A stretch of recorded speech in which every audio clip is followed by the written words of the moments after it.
This episode is brought to you by 20th Century Studios' upcoming comedy, Ella McKay. From Academy Award-winning writer-director James L. Brooks, Emma Mackey plays Ella McKay, an idealistic young woman who juggles family and work, in a story about the people you love and how to survive them. Featuring an all-star cast, including Jamie Lee Curtis, Jack Loudon, Kumail Nanjiani, Io Adebri, Julie Kavner, with Albert Brooks and Woody Harrelson. Ella McKay, in theaters December 12th. Get tickets now. Say hello to the all-new Alexa Plus and see how Alexa can do so much more for you.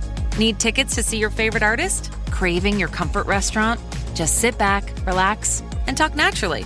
Alexa's on it. It learns your style, anticipates what's next, and makes it happen across Echo, Fire TV, and more. Learn more at amazon.com/new Alexa.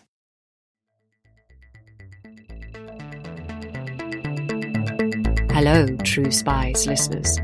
Welcome back. You're joining us as we venture into the vaults to revisit some of your favourite episodes from our collection. We hope you enjoy this classic True Spies rendezvous. We think it's well worth catching up with. This is True Spies, the classics, from Spyscape Studios. Incoming transmission. Welcome to True Spies. Week by week, mission by mission, you'll hear the true stories behind the world's greatest espionage operations. You'll meet the people who navigate this secret world. What do they know? What are their skills? And what would you do in their position? This is True Spies. At the end of the day, behind every stolen dollar, there is somebody who knows what happened and how that has been made. And most likely, it's not one person. It's the lawyer, it's the accountant, it's the banker. They're all in the know. I'm Vanessa Kirby, and this is True Spies. Russia's Laundromat, Part 1. The Minister of Thievery.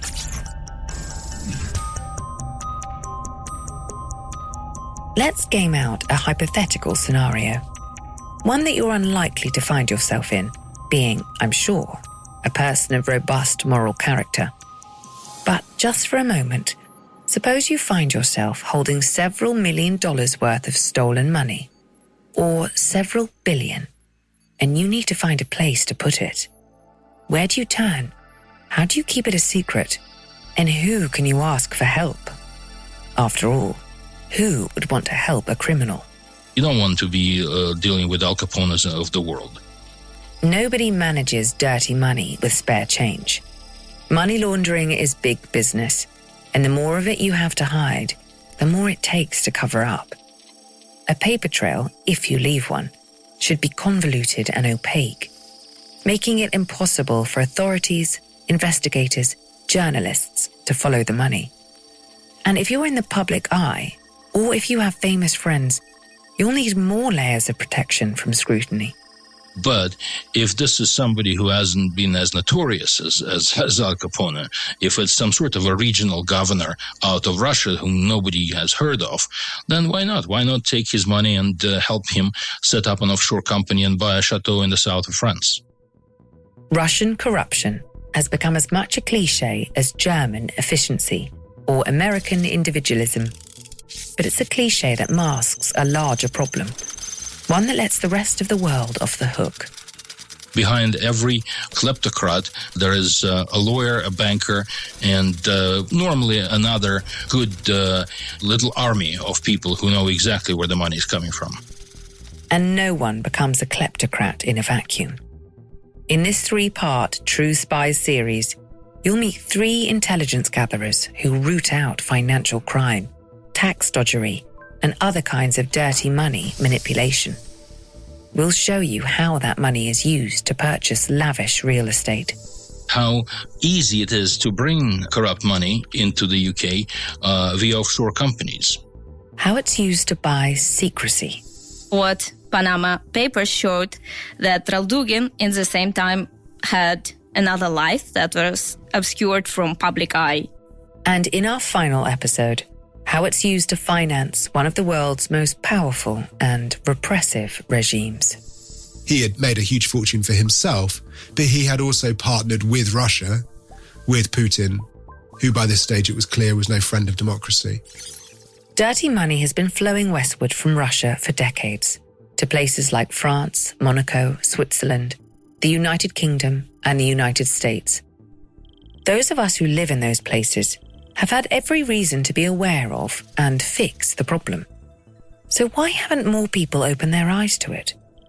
7 years ago, an anti-corruption activist asking himself the very same question went undercover, hoping to open people's eyes.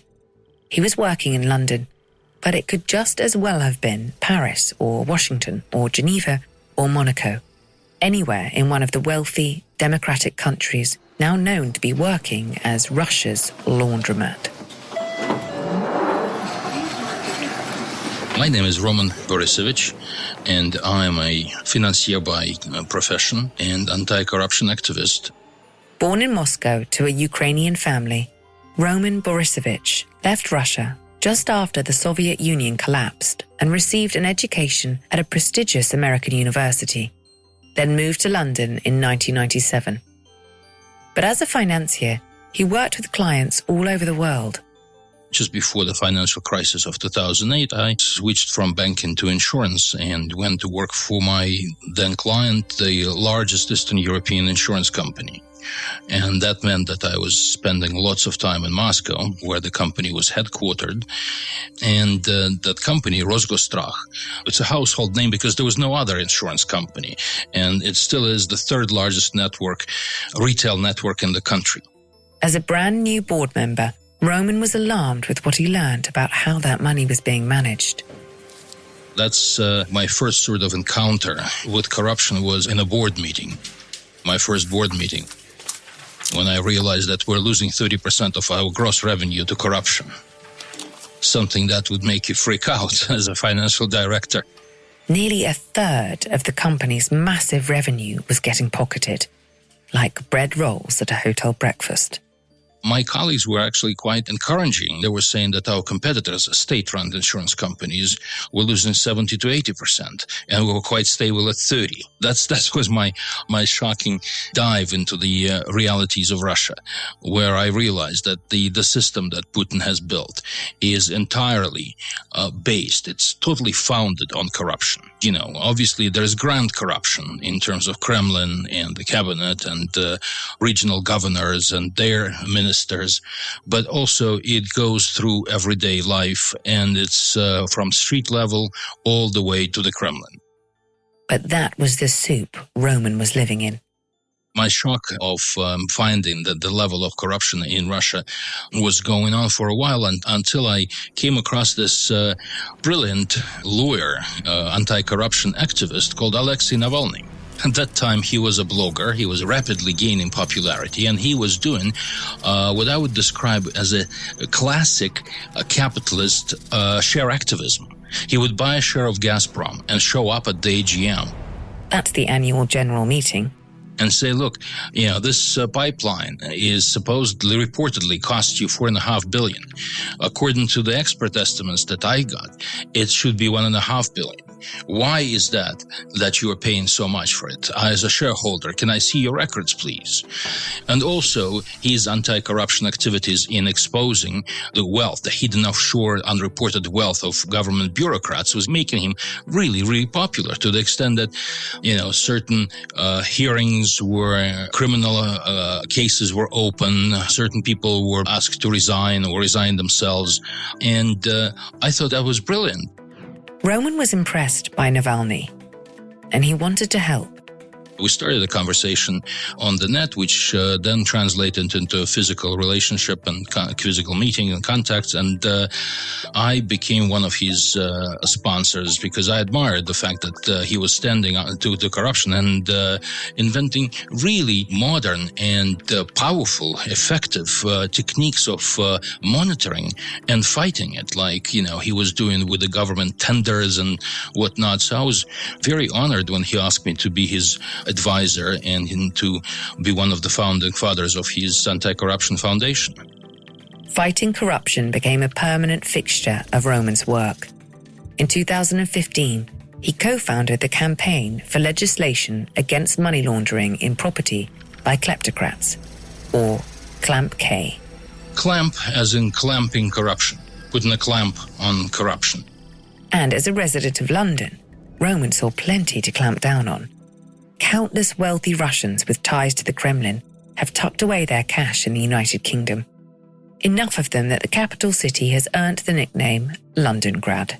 It is definitely a cultural center. It is definitely a historical and, cultural hub. It is very, very convenient and fashionable and whatnot. But the prime reason is one and only, because you can bring money into London without questions being asked. Any sort of funds that have been laundered come to London, and they can be invested without any further due diligence.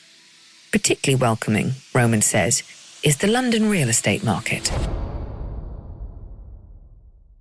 It's 7v7 soccer. Smaller the pitch, faster the action. The world's elite soccer clubs compete for their share of a massive $5 million prize. Catch World Sevens on TNT, True TV, and HBO Max December 5th through the 7th. The Lincoln Wishlist sales event is happening now. Here's what's on everyone's wish list. Enjoying holiday jingles with brilliant 3D audio that surrounds you? Check. Watching snow flurries through the panoramic Vista roof? Check. Packing up presents with the spacious Lincoln Splitgate? Check. Everything you want. All standard on the 2025 Lincoln Navigator SUV. Visit your local Lincoln retailer or learn more at Lincoln.com for exceptional offers on 2025 Lincoln vehicles today. Until now, it's still possible to buy properties in the name of offshore companies without disclosing who the owner is. So a director from Panama or Cyprus signs the piece of paper in London on behalf of a mysterious anonymous owner, and hundreds of millions of pounds are changing hands in that fashion on a daily basis. And billions of pounds have gone through per year, has gone through London real estate, and a lion's share is going through offshore companies without anyone having any knowledge of who's behind that. Well, it's not as if no one knew. Certainly in 2015, there wasn't the level of interest or scrutiny there is today. But things have begun to shift in the United Kingdom. Attention was beginning to be paid. I think there was growing interest, and especially in the UK, the interest was growing primarily, it's very politicized. Initially, it was growing from the perspective of whether these corruption cases were linked to any donors of primarily the Conservatives. And where there's political interest, there's popular interest. Roman met a young journalist who conceived of an idea, something that could be made into a documentary film. One that would expose, to a mass audience, the way dirty money is welcomed with open arms, right in the heart of London. Basically, the idea was to have like a hidden camera, trace of a money laundering situation, how it is generated in like Russia or Kazakhstan or somewhere in the former Soviet Union, and how it goes through offshore companies, comes to London, and then is being laundered in the UK property. The plan was this: send an actor to a series of meetings with London's poshest real estate agencies to view 5 different multi-million-pound private residences. The actor, posing as a Russian minister, will make it clear to the agents that he intends to purchase his new flat with dodgy money. Then it'll be up to the agents to decide. Do the right thing and report the kleptocrat, or make a sale and potentially rake in hundreds of thousands of pounds in commissions. While we were working on this idea, we met Dan Reed, who was already at the time was the most decorated documentary director in the UK, with most BAFTAs to his name. The film now had a respected director, and it would also need a convincing actor to play the starring role. Someone who could not only stay in character, but who knew enough about Russian money laundering schemes to be able to roll with the punches. we were looking for an actor who could do a Russian accent. And at some point, both me and Dan realized that it's impossible to prepare the person to all eventualities that could come up in a conversation. And so basically Dan pointed the finger at me, and obviously I was like, me? I've never done this before. Despite his non-existent resume as a performer, Roman had plenty of material to draw from. He conceived of his character, Boris, based on real people he knew. Boris was a Russian health minister who claimed to earn a modest salary, buffeted with special deals here and there, little nips into the revenue stream for his own personal gain. He was an amalgamation of different people, and you had to give him some real-life habits or behavior, like rudeness, interrupting, treating the estate agents like dirt and, disregard and, basically that part. I didn't enjoy that part, but, it was kind of fun to do this. Boris would arrive at each property with his considerably younger girlfriend, Nastya. The property, they explained, would be hers to enjoy. Nastya would be played by Natalia Sedletska, an award-winning investigative journalist from Ukraine. She had to play a very important role, which probably didn't get into the film because, it was only focusing on my conversations with the estate agents and on the lavishness of these properties.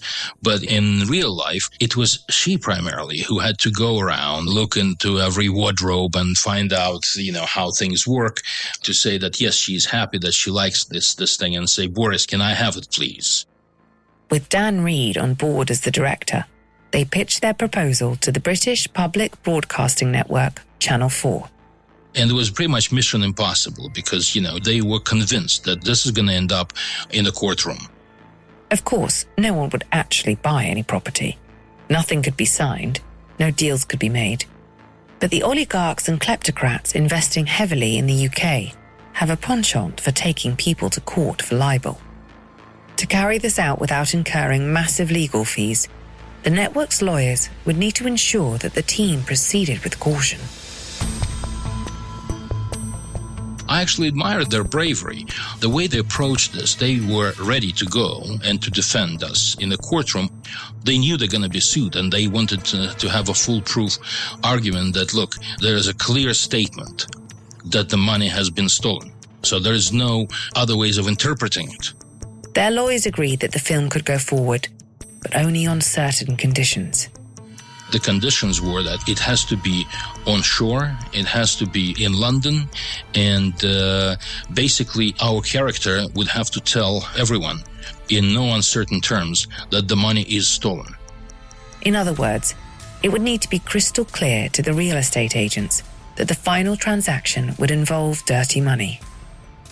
To be sure, no kleptocrat buying property in London would say outright, I'm buying this flat with money that doesn't belong to me. Who would sell to someone who's just outed himself as a thief? It suddenly seemed unlikely that Roman and his team would be able to pull this off. I clearly remember that meeting. Dan was freaking out. He was like, you ruined it. This is going to be, no, we're not going to film this. This is ridiculous. Who would ever say that? And, good thing that being an investment banker, I know how to handle lawyers, right? So I decided to agree, and then to agree first, and then to look for caveats and look for ways of how that could be, narrowed down. Creative thinking will get you far, in art and in thievery. And so we narrow it down to things like, okay, well, that particular phrase had to be said, but the circumstances, how it is handled, would have been completely, on our own. So Dan suggested that, for example, I would go into some sort of a Dostoevsky revelation of Russian soul or something like that. And I said, why don't we make it turn it around differently, saying, I have the money and I would like to use it, really.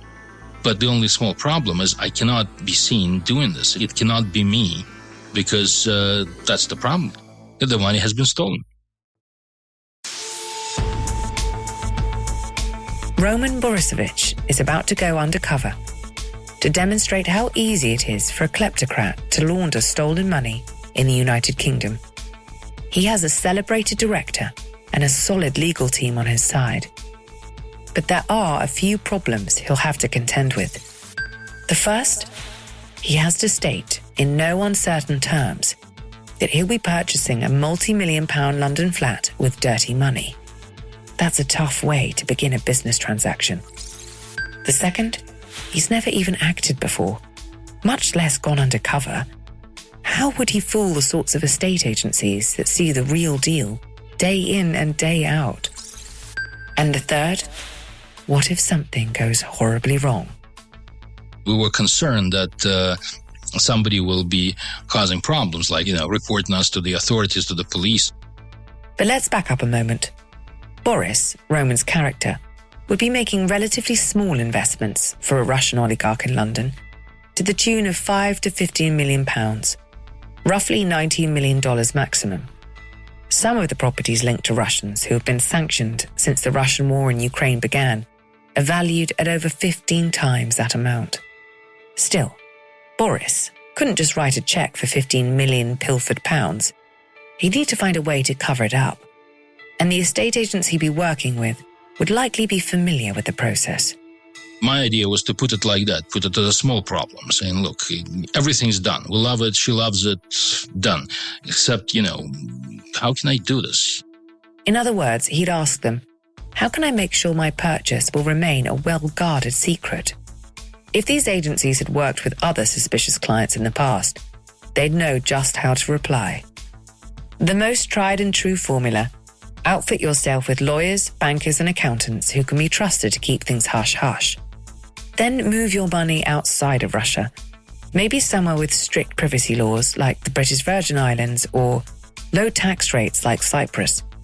Hide it in a shell company and make sure you've created enough official-seeming documentation that you won't raise any eyebrows. Then again, maybe these agencies would want nothing to do with this crooked health minister.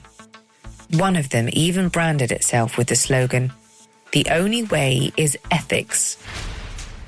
Some people are obviously going to say, no, we're not going to deal with that. That doesn't sound right. Thank you very much, but don't call us again. Roman and his production team set up 5 different viewings for their documentary. At each viewing, Boris's girlfriend, Nastya, would fall in love with the place. They'd make it look to the estate agent like a done deal. Then Boris would ask for a word in private. That's when he'd deliver the line Roman had agreed upon with their lawyers. Needless to say, the money for this property has been stolen out of the ministry budget. That phrase had to be repeated in these certain words in entirety. Of course, it was unlikely that many of the real estate agents would want to proceed further. But if any of them did, it would help Roman expose the ubiquity of UK money laundering. And it would make for pretty good television. Roman was hopeful. We thought that at least one story would be able to follow all the way to exchange, to some sort of tangible result. Roman and Natalia, as Boris and Nastya, were outfitted with buttonhole cameras and microphones. Can you hear me? Dan, playing Boris's bodyguard, also wore a camera. 6 months before the actual filming, we set up a concierge studio that was supposedly acting for wealthy Russian customers. That established relationship with certain estate agents that we suspected at the time that were handling dirty money. Basically giving legitimacy to that business, awaiting that final phone call when one day, the day that we were filming, that finally the real client is flying in. He is very important government minister. He has to be met only by the senior person, one-on-one, and, your best property, that type of thing. Finally, that day arrived. Boris and Nastya saw their first flat. Nastya, as planned, was instantly smitten. Nastya had to get them to that orgasm, basically, in front of the camera, and at which point I would intervene and say, hey, hang on a second, there's one small problem. And then, depending on the circumstance, can we have a cigarette outside? Can we go to the balcony? Can you please guys step out of the room? Imagine being in Roman's shoes. You're a financier and an activist, not an undercover reporter or even an actor. Under UK law, even failing to report money laundering is a criminal offence. So if the stunt goes to plan, it could have a seriously negative impact on these estate agents' lives. And it's easy to imagine how things could go poorly. Who would sell a home to someone who admits to being a criminal? As soon as Boris fesses up to having stolen his millions, doesn't this house of cards come crashing down? Who would go into business with an avowed kleptocrat? All of them must have been in a position or dealt with something like that, because all of them immediately said, I need to put together some sort of an offshore company and come back through that company. Meet the computer you can talk to. With Copilot on Windows, working, creating, and collaborating is as easy as talking. Got writer's block? Share your screen with Copilot Vision to help spark inspiration, and use Copilot Voice to have a conversation and brainstorm ideas. Or maybe you need some tech help. With Copilot Vision, Copilot sees what you see. Let Copilot talk you through step-by-step guidance so you can master new apps, games, and skills faster. Try now at windows.com/Copilot. Disney Plus wants to know, are you ready? For Marvel Studios' Thunderbolts, The New Avengers, now streaming on Disney Plus. Let's do this. One of the best Marvel movies of all time is now streaming on Disney Plus. Hey, you weren't listening to me. I said Thunderbolts, The New Avengers is now streaming on Disney Plus. Meet the New Avengers. That's cool name. Marvel Studios' Thunderbolts, The New Avengers, rated PG-13. Now streaming on, you guessed it, Disney Plus. You heard that right. Not only did they not refuse to do business with Boris, they walked him through how to do it. Two went as far as recommending their contacts who would do this for me. The agents offered to put him in touch with lawyers who might be able to help him out. One of them even mentioned that he had another client in a similar boat. When somebody like that tells you, oh yeah, I know, I've put another Soviet time minister in and bought a property for him, well, then you understand that you're preaching to the converted. Flat after flat, the stunt worked. All I remember is that after like 3 of them agreed, you then don't think that the odds of the next one is 50-50. Obviously, you think that, oh, no, but the next one, it has to. But just by the law of probability, you think that, it cannot be 4 in a row. So every time it was, the pressure was higher and higher. And then, on the 5th and final viewing, bullseye. 5 out of 5. Everyone agreed to cooperate with the thief and with perfect knowledge that the money has been stolen from another country. The project had gone off better than he or anyone else could have expected. And as a first-time actor, Roman had received a big win. But as an anti-corruption activist, Roman was able to see the dark truth of what they had uncovered. Then it was really shocking, like in a bad way, in a discouraging way. Like, is it that bad? I mean, yes, we did suspect that these agencies were catering to that sort of personnel. Yes, but we were very, very obnoxious in a way that it was so apparent, so in your face. How can they not react? Still, when it was released in 2015, the film provoked a significant public response. And that was bang on the money. The response was exactly what we were aiming for. It wasn't just the film. At the same time, there was this brilliant research by Transparency International, putting numbers on everything that was happening in that film, saying exactly that hundreds of thousands of properties are owned by anonymous companies, that nobody knows how the money was created, and that there is a good reason to suspect that a lot of these financial flows are dirty. At the same time, Global Witness came out with their report, Mystery on Baker Street, whereby they showed that a whole block of buildings were owned by an ex-KGB chief of Kazakhstan, including the beloved Sherlock Holmes's flat. And that was, again, as real as it gets, that these were real buildings, really bad guys. So together with that, the film just showed how easy it is. Those revelations gave way to new promises from the highest echelons of British power. A few days after the film aired, the commander in charge of the economic department of National Crime Agency, Donald Toon. Then he gave a very big interview to the Times where he basically, better than anyone, he coined it. He's phrased that London property prices are skewed by criminal money. That just became headlines for all the tabloids. I mean, the government could not have ignored this any longer. And so within days, there was a response from Mr. Cameron. That is, Prime Minister David Cameron. In a speech in Singapore, Cameron responded to the cascade of negative press surrounding the property purchases. "There is no place for dirty money in Britain," he said. "Indeed, there should be no place for dirty money anywhere." But in practice, things have been slow to change in the UK.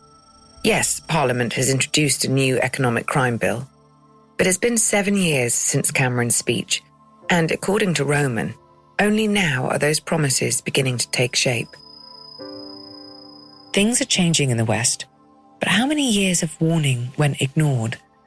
And how many voices from within Russia itself went unheard before the unthinkable happened? It's really unfortunate that we had to have a situation where innocent Ukrainian blood is being shed for us to finally receive that bill.